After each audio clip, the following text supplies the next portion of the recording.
Elon Musk కు చెందిన space X company Starship పేరుతో భారీ రాకెట్ ను తయారు చేసింది. అత్యంత శక్తివంతమైన రాకెట్ ను ఈరోజు టెస్ట్ డ్రైవ్ పేరుతో ప్రయోగించారు. టెక్సాస్ లోని బొకా చికా ప్రాంతంలోని స్పేస్ ఎక్స్ స్పేస్ పోర్ట్ నుంచి ప్రయోగించారు. ఇలా ప్రయోగించిన కొద్దిసేపటికి భారీ నౌక పేలిపోయింది. గ్రౌండ్ నుండి నింగిలోకి దూసుకెళ్లిన ఈ స్టార్షిప్ నుంచి బూస్టర్ వేరయ్యే సమయంలో సాంకేతిక లోపం తలెత్తింది.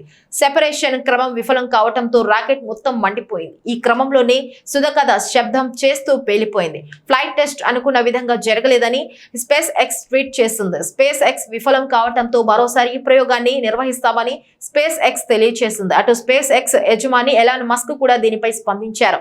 రాకెట్ నింగిలోకి దూసుకెళ్లటమే పెద్ద విజయంగా మస్క్ పేర్కొన్నాడు. శాస్త్రవేత్తలతో చర్చించి మరోసారి ప్రయోగం చేపట్టేందుకు ప్రయత్నిస్తామని మస్క్ స్పష్టం చేశారు. శాస్త్రవేత్తలు వారి సాయశక్తిలో ప్రయత్నించారని ఈసారి తప్పకుండా విజయం సాధిస్తామని అన్నారు. ఈ స్టార్ షిప్ లో సూపర్ హెవీ రాప్టర్ ఇంజిన్లు ఉపయోగించినట్లు శాస్త్రవేత్తలు స్పష్టం చేశారు. ఈ బూస్టర్స్ తో మిథేన్ లిక్విడ్ ఆక్సిజన్ ఇంధనాన్ని ఉపయోగించారు. ఇవి 33 రాఫ్టర్ ఇంజన్లను మండించారు. ఈ 33 రాఫ్టర్ ఇంజన్లు 150 టన్నుల కార్గోను తీసుకెళ్తే శక్తిని కలిగి ఉంటాయి.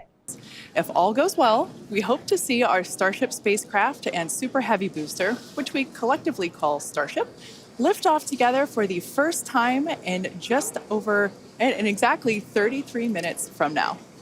Thanks for tuning in. I'm Kate Tice, Quality Systems Engineering Manager here at SpaceX headquarters in Hawthorne, California. And I'm Shiva Bharadwaj, a Space Operations Engineer here at SpaceX. Now, if you've been following along, you'll know that we stood down from our initial launch attempt on Monday, and that was due to a frozen pressurization valve on the Super Heavy booster. SpaceX teams investigated the issue and determined that this valve had some moisture in it, which caused the valve to freeze up when we were loading super chilled liquid oxygen into the booster. Now, these valves are super important because we actually need a pressurant to go back into the tank as we consume propellant, and we actually use a pressurant that comes from the Raptor engines. It's heated down there and then put back in the tank. And so a frozen valve there would be a problem during the launch. Yeah, and that's important. You can think of it like drinking out of a thin plastic water bottle.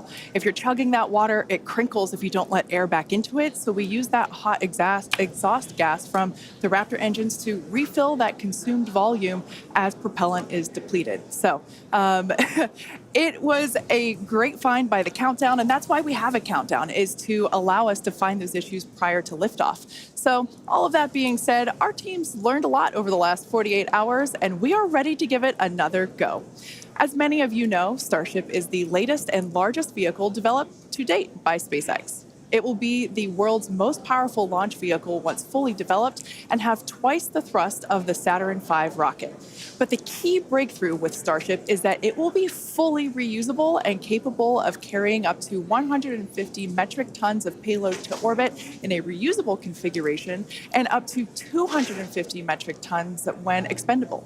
Now, for context, Falcon 9 is only partially reusable. We recovered the largest part of the rocket, that's called the first stage, but we don't recover the second stage. And Falcon 9's heaviest payload to date is just over 17 metric tons.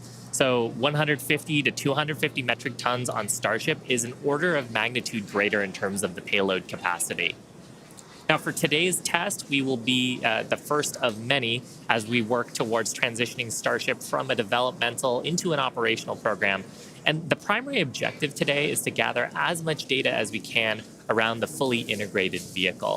Now, while we have flown the Starship spacecraft in the past, it is going to be the first attempt of Super Heavy and the first opportunity for us to validate how the two vehicles operate together. We are so excited for this. The purposes for today's flight, we will consider any data received that helps inform and improve future builds of Starship as a success. From a milestone standpoint, our main goal is to clear the pad. Every milestone beyond that is a bonus. The further we fly, the more data we can collect. Now, if it does all go well, then we'll expect the Super Heavy to light up its 33 Raptor engines at the base of the vehicle and lift off, clear the pad away down from in Starbase, Texas, and then it'll go into ascent. About 3 minutes into its ascent, we're going to expect to see Super Heavy separate from the Starship. It'll perform a flip maneuver, and then it'll execute a boost back burn, and we're going to be targeting a hard landing in the Gulf of Mexico.